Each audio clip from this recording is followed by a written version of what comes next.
안녕하세요. 재미래입니다. 오늘 또 유튜브 앞에서 여러분한테 인사드립니다. 오늘은 이제 제가 아파트와 오피스텔 이제 차이점에 대해서 설명을 드릴게요. 아파트 장단점하고 오피스텔 장단점을 아시면은 투자하는 데 많이 도움이 될 거고요. 그 다음에 어떤 방식으로 건물 짓는지부터 알면은 아마 여러분들이 나중에 투자용인지 그 다음에 실제로 사는 건지 좀 많이 틀리고요. 자세하게 알면은 아마 그 투자하는 데 더 도움이 많이 될까 싶어서 제가 이제 유튜브를 통해서 여러분들한테 좀 알려드리려고 합니다. 우선 이제 오피스텔부터 제가 이제 설명을 한번 드릴까요? 아파트는 주택법에 따라서 짓는데 오피스텔은 건축법에 따라서 짓습니다. 그러니까 딱 들어봐도 건축법 그러면 조금 완화한 느낌이 있고 주택법 그러면은 좀 많이 까다롭다, 강하다 그런 생각이 들죠. 마찬가지입니다. 그래서 좀 더 이제 자세히 살펴보면은 건축법으로 건물을 짓는 데는 뭐 부실공사라든지 용적률, 건폐율 뭐 이런 것만 쉽게 지키면은 쉽게 건물을 지을 수가 있어요. 10가구로 짓든 100가구로 짓든 상관은 없고요. 전용률도 주택법에 비해서 큰 제재를 받지 않기 때문에 오피스텔 전용률이 보통 아파트보다 더 낮습니다. 그럼 한 채라도 더 많이 지어야 되기 때문에, 즉 아파트 전용률은 보통 이제 75% 이상 수준을 되어 있는데 오피스텔은 전용률이 한 50% 정도밖에 안 됩니다. 전용률이 낮으면 이제 관리비가 많이 나오는데요. 그럼 이제 전용률이란 무엇이냐? 이게 궁금하시죠? 전용률은 말 그대로 실제로 내가 쓸 수 있는 공간을 전용률이라고 생각하시면 돼요. 예를 들어서 분양 평수가 50평이라 근데 전용률이 50%, 그러면 실제로 쓸 수 있는 공간은 25평이라는 얘기죠. 더 쉽게 얘기하면은 아파트 현관문을 딱 열고 들어갔는데 그 거실부터 방, 욕실, 화장실 이런 게 다 합쳐서 25평이라는 얘기죠. 전용률이 50%인 경우에는. 그런데 그 25%가 어디로 갔냐? 주차장, 복도 뭐 이렇게 좀 넓게 뺐다는 얘기죠. 이러다 보니까 관리비가 좀 많이 나옵니다. 그래서 이제 건축법에 따라서 오피스텔을 짓기 때문에 오피스텔은 대부분 50%라고 생각하시면 돼요. 어떤 곳은 뭐 50%도 안 되죠. 그래서 이제 전용률이 낮으면은 관리비가 많이 나오는데, 송파구 문정동 오피스텔을 예를 한번 들어보면은 전용 면적이 7평 이 정도 되면은 관리비가 한 12만원에서 한 13만원 정도 나온다고 해요. 근데 이 정도 가격이면은 아파트 보통 한 25평 관리비하고 거의 비슷한 수준이잖아요. 그렇게 차이가 좀 있습니다. 두 번째로 오피스텔은 시세 차익이 없어요. 부동산에 매수하려고 했는데 오피스텔 살까 아파트 살까 고민 많이 하신 분들 계시죠. 어떤 걸 살 것인가 고민하지 마시고 이렇게 이제 장단점을 생각하면 좀 쉽게 느낄 수 있습니다. 그래서 오피스텔은 원래 시세 차익이 없는데 그걸 모르고 오피스텔 샀는데 왜 내 오피스텔은 오르지 않느냐 이러면서 뭐 어제도 뭐 저한테 질문하신 분이 계셨어요. 아무튼 이렇게 된 거고, 그래서 이제 오피스텔은 시세 차익이 없기 때문에 보통 이제 투자용으로 많이 하는 거죠. 즉 월 수입이 많이 나온다는 것입니다. 오피스텔은 왜 시세 차익이 없냐?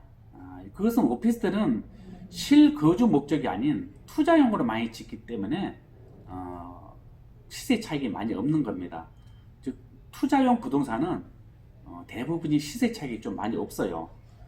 반대로 이제 장점이 있죠. 오피스텔 장점은 적은 금액으로 부동산을 투자한다는 것입니다.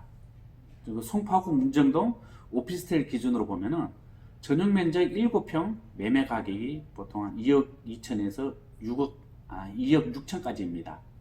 근데 보증금이 월 1,000만 원에 월세가 보통 한 65만 원에서 한 75만 원 정도 되는데 한 2억 초반 정도 투자해가지고 월 평균 한 70만 원 정도 받을 수 있거든요. 그래서 많은 분들이 쉽게 접근할 수 있는 이런 장점이 있습니다. 그래서 매달 연금식으로 좀 받을 수 있는 거죠. 송파구 문정동 오피스텔 가격을 이제 보면은 분양 가격이 최소 한 1억 7천에서 2억 정도 갔거든요. 지금 한 3년, 4년 정도 시간이 지난 지금은 한 2억 2천에서 2억 6천이니까 거의 1억도 안 올랐다는 얘기죠. 뭐 어떤 지역은 뭐 마이너스도 있어요. 강남권 같은 데는 보통 그래도 몇천만 원에도 오르고 뭐 억 이상 오른 데도 있지만은 뭐 경기도 외곽이나 뭐 지방 같은 데는 뭐 마이너스도 있어요. 그래서 그 정도로 시세 차익이 없다는 것입니다. 다음은 이제 그 아파트입니다. 아파트는 주택법에 따라서 짓기 때문에 규제들이 잘 많습니다. 사람이 사는 필수 조건이죠. 그래서 주택을 짓는 데는 최대한의 규제를 많이 만들었다고 생각하시면 돼요. 그래서 오피스텔은 뭐 상업지구에도 지을 수 있지만은 아파트는 웬만하면은 상업지에는 못 들어가죠. 그리고 전용률도 오피스텔은 50%인데 비해서 아파트는 약간 75%가 많이 있고요. 전용률이 높기 때문에 관리비도 적고요. 이것은 이제 사람이 사는 필수 조건이기 때문에 정부에서 그렇게 법을 좀 만들었다고 생각하시면 돼요. 아파트 최고 장점은 이제 그 시세 차익이죠. 예를 들어서 송파구 문정동, 송파구 가락동이죠. 헬리오시티, 뭐 청각구 이상 되죠. 뭐 언론에서 통해서 많이 아시겠지만은 헬리오시티 분양 가격이 평당 2,600만 원 수준이었습니다. 근데 준공 이후 지금 뭐 1년 조금 1년 정도 됐죠. 준공 한 1년 정도 됐는데 벌써 매매 가격이 5,100만 원을 넘었습니다. 거의 더블이 올랐죠. 이 정도로 엄청난 시세 차익을 가져올 수 있고요. 강남권이 아닌 외곽이나 지방 이런 데도 보면은 아파트는 시세 차익이 많이 있습니다.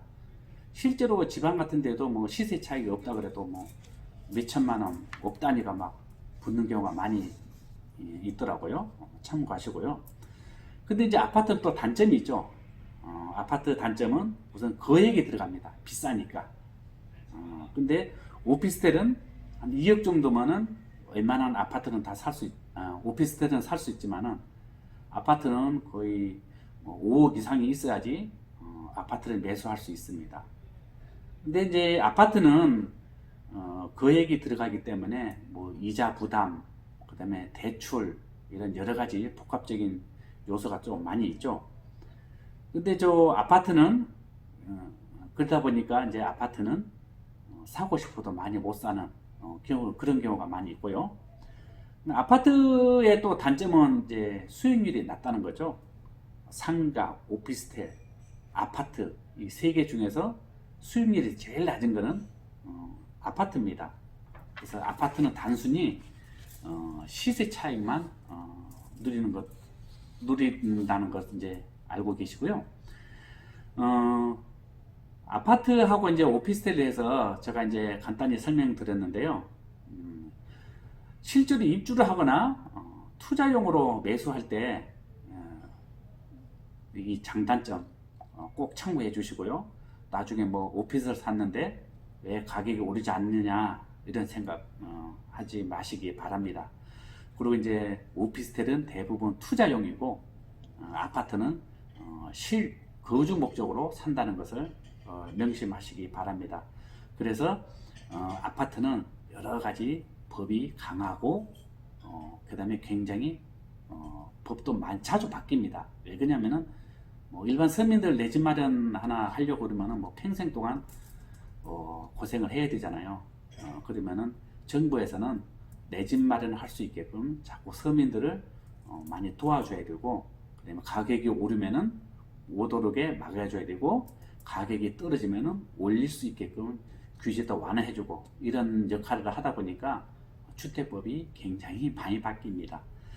그래서 이제 그 아파트 가격이 왜 그러면 계속 이렇게 오르냐? 이거는 이제 수요와 공급의 법칙에 따라서 움직여요. 수요가 많으면은 가격이 오르겠죠. 대신에 공급, 아파트를 많이 지면은 가격이 떨어집니다. 그래서 아직까지 서울 같은 경우는 아파트가 부족하기 때문에 계속 가격이 오르는 거예요. 이거는 누가 조종을 못 합니다. 며칠 전에 뭐 사우디아라비아 정유시설이 뭐 드론 공격을 받아가지고 원유 공급에 차질이 생겼다 그러니까 뭐 원유 가격이 갑자기 막 오르겠다 이런 얘기가 나왔잖아요. 똑같은 거예요. 아파트도 공급이 많으면 떨어집니다. 실제로 헬리오시티가 그랬잖아요. 헬리오시티 9,500가구가 갑자기 막 확 풀리니까 전세 가격, 매매 가격이 많이 휘청거렸잖아요. 근데 이제 입주가 딱 끝나고 나니까 뭐 갑자기 매매 가격이 한 2배 이상 오르고 전세도 뭐 34평 기준으로 뭐 7억, 8억 막 그 이상으로 지금 오르잖아요.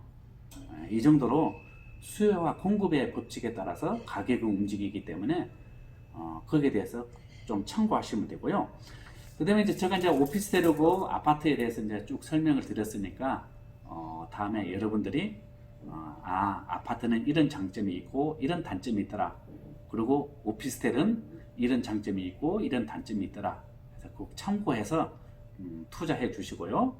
그리고 혹시라도 또 궁금한 점 모르는 거 있으면은 댓글이나 저한테 전화 주셔도 돼요.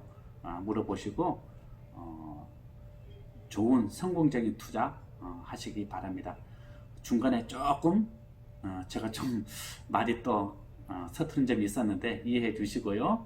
카메라를 보려고 자꾸 얘기를 하다 보니까 자꾸 뭐 해가 꼬여요. 그러니까 이해 많이 해주시고 또 뭐 시간 지나면 이것도 해결하겠죠. 이렇게 좀 이쁘게 봐주시고 구독하기 꼭 눌러주시는 거 아시죠? 아무튼 오늘 여기까지 말씀드리고 다음에 또 새로운 이야기로 또 찾아뵙겠습니다. 그리고 혹시 여러분들이 알고 싶은 거, 궁금한 거 유튜브 동영상으로 찍어 달라고 댓글로 남겨주시면은 제가 꼭 찾아서 공부해서 유튜브로 올려드리겠습니다. 자, 그러면 구독하기 꼭 눌러주시고요. 좀 다음 이 시간에 또 찾아뵙겠습니다. 감사합니다.